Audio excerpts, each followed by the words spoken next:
Every year, monarch butterflies embark on a journey like no other. But here's the twist. They've never been where they're going, and yet they always know where to go. So how do they find their way? Monarchs are born with an innate instinct to migrate, using the sun, Earth's magnetic field, and environmental cues to guide them. What's even more astonishing is the ones that leave Canada and the US don't make it to Mexico. It's a multi-generational relay. Along the way, they stop, breed, and their offspring continue the migration.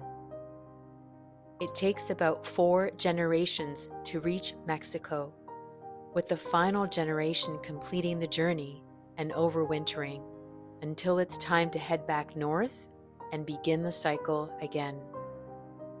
No other migration pulls off what the monarchs does, swapping generations mid-journey and winging it thousands of miles with pinpoint precision.